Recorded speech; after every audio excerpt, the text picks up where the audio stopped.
Hey everyone, welcome back to my channel. If you're new here, then hi, I'm MagdelineG, and if you're a returning subscriber, then you know that I posted this dress yesterday on my community tab. It's a gorgeous dress by House of CB, and it was sent to me by a subscriber and a fellow YouTuber, Let's Try and See with Dinah B. So go ahead and check out her channel. Today I'm going to be showing you how I made the pattern for this dress. It is all ready to go. The sewing tutorial is done, so that will be to follow.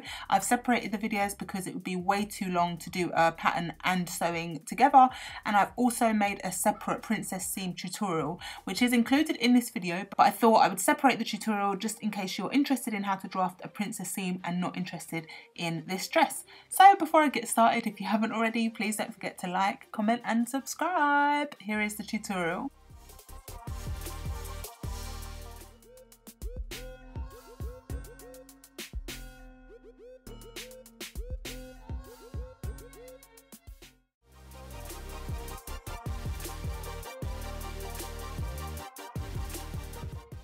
So to start, I've drawn around my front bodice piece. Then I've drawn in the shape of the tube top from my underarm into my centre front, 14 centimetres down from my neckline with a curve. So I've drawn a line from my front pitch into my bust point, and I've marked a notch on this line so that it matches up when I sew the two pieces together. The next thing I did is I moved my waist up over 1 centimetre towards my centre front, and I've moved it over towards the centre front because on the picture the seam is going in towards the centre front in a diagonal, so that's why I moved my dart over. Next, I cut down one of my dart lines from my shoulder and also cut through my new dart line in my armhole to my bust point and closed my shoulder dart. Then I cut up the centre of my waist dart, then stuck a piece of paper underneath my bust point so that I could smooth off this line because we've got a pointed angle and we don't want that.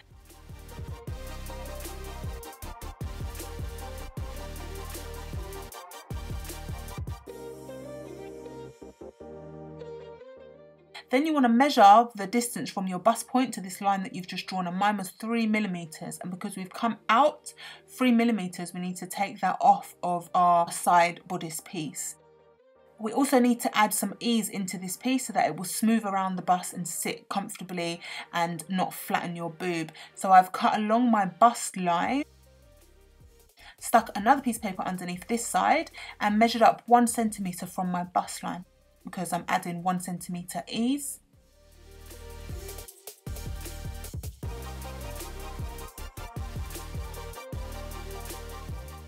Then I've stuck this top piece down to the 1 centimetre line, measured in 3mm because that's what the distance was from my bust point to the curved line. So I've come in those 3mm and then shaped this with a curve.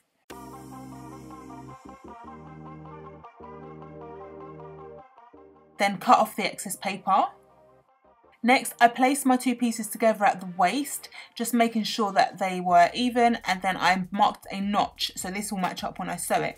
Then I've walked the pattern up, as you can see with my fingers, to make sure that my 1 centimetre ease is added in, and as you can see the left hand side is now 1 centimetre longer because I've added in 1 centimetre of ease. Then when you sew it, this side will be bigger. As I said, you're going to ease in that 1 centimetre into your princess seam now, and that will give you a nice curve around your bust. Then I measured in 2 centimetres on my waist from my centre front line and 10 centimetres along my tube top line from the centre front.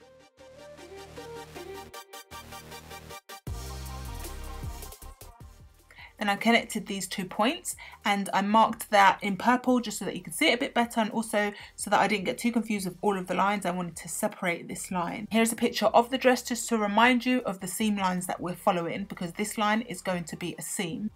Then I drew around the bottom half of my bodice from my waist down, and I reattached the top part of my bodice, connecting them both at the waist.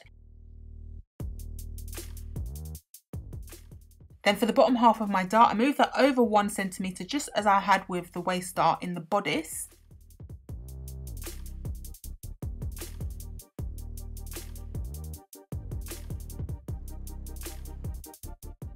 And measured down from my neck to my desired length, which was just about 32 inches, and extended the length of my bodice.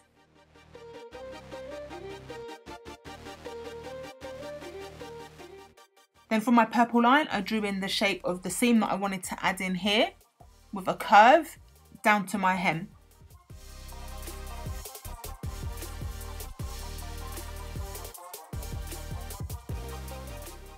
And reshaped my darts in a curve to my hem. I also moved my dart point over 2 centimeters towards my side seam. I did forget to add that bit into the video.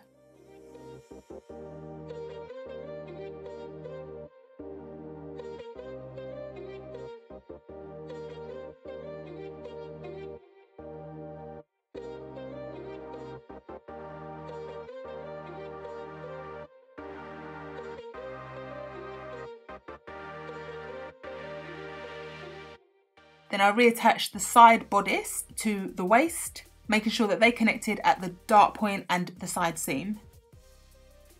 I placed notches at the waist and on the hip so that when I sew the pieces up together, I get everything accurate. Then with this blue pen, I'm just showing you the line that we're following. This is the tube top line.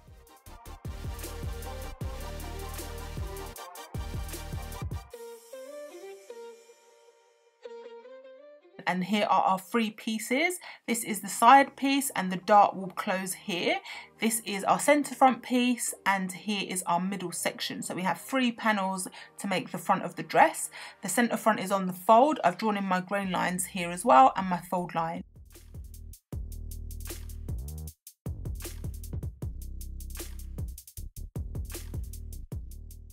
I traced these pieces off, adding 1 centimeter seam allowance all the way around, none on the center front, 2 centimeters on the side seam and 3 centimeters on the hem.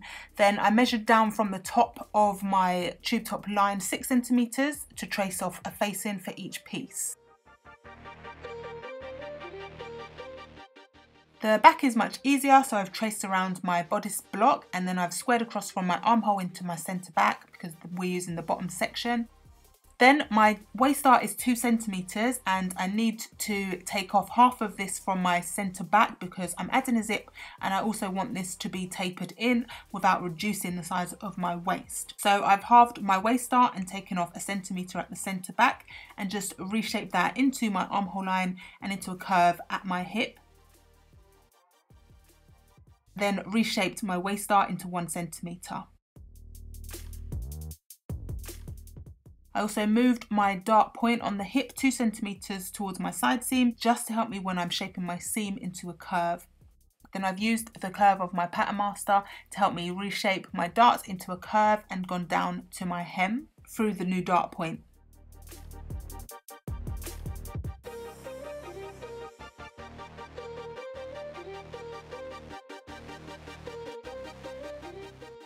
The last thing to do was to draw in my last seam line. So I measured in 8 centimeters on my waist from my side seam and 6 centimeters on my armhole line and reshaped this with a straight line.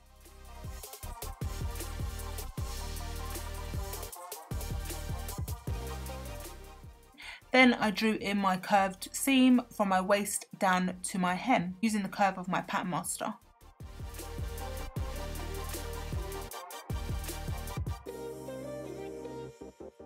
Then that is it. The back is quite easy. I've marked all of my balance notches, so on my waist and my hip, also drawn in the grain line on all 3 pieces, traced these off and added seam allowance, the same as the front, so 1 centimeter all the way around and this time 1 centimeter on the center back, 2 centimeters on the side seam and 3 centimeter hem.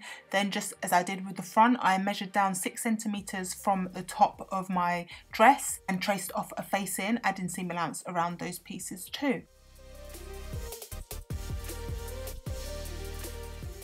For the ruffle, I didn't make a pattern because it was just so big, so I'm going to show you how I did that straight onto fabric.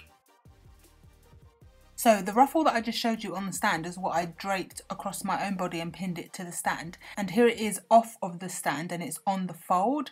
And as you can see, it's tapered into the center. So the center is shorter and the sides are longer, because that's what I noticed on the dress, that the arms were really quite wide and the center of the ruffles was quite short. What I did is I measured from my armhole to armhole, and that was 15 inches, and then I multiplied that by 3 to give me 45 inches, and then I gathered that up and added pleats, and that's what created the ruffles. So I gathered that up into the 15 inches. So to figure out the whole width around my body, I measured around my body and it was 50 inches, quite loosely around my shoulders and around my back and my bust, and that gave me 50 inches, and I multiplied that by 3 to give me 150 inches. So I needed to divide this into 2 to give me a front and back, which gave me 75 inches. So what I did is I drew a line, and that was going to be my fold line, which is, you know, it's not 75 inches, obviously it's a piece of paper, but just imagine that was 75 inches. And in the centre of that line I squared down, and I decided that I wanted mine to be 8 inches deep. You don't have to have it this long. And on the sides I wanted it to be 12 inches long. So I squared down on both of the ends, 12 inches, and then I tapered that into my 8-inch line. So this is the shape I have here, and I was going to add 1 centimetre seam allowance all the way around apart from the fold line.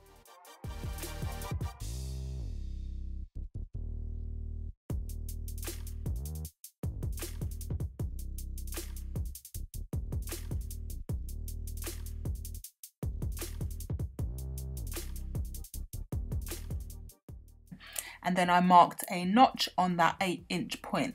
And then remember, I need to mark in my armhole notches, and as I said, that's 45 inches. So I divided that 45 inches across either side of my centre line and marked a notch. So this is the shape that you're going to end up with, 2 lots of this. And for the back, because we're adding a zip, you're going to cut up that centre line and add a centimetre seam allowance. So here it is on fabric, and I was lucky that I somehow had just the right amount of fabric. So I've laid it out, here it is on the fold, then I folded that in half again to give me 4 layers. So then this is my front and my back all cut out in one piece. So I have a front and a back, and then for the back, as I said before, cut up that centre line, add in 1 centimetre seam allowance on either side. So all of the pieces here are cut out, and I've already done the sewing tutorial. So if you enjoyed this tutorial and you want to see how I sewed it up, then make sure you've got your notifications turned on, and I will see you in the next tutorial. Please don't forget to give this video a big thumbs up, comment and subscribe, and I'll see you in the next tutorial. Bye!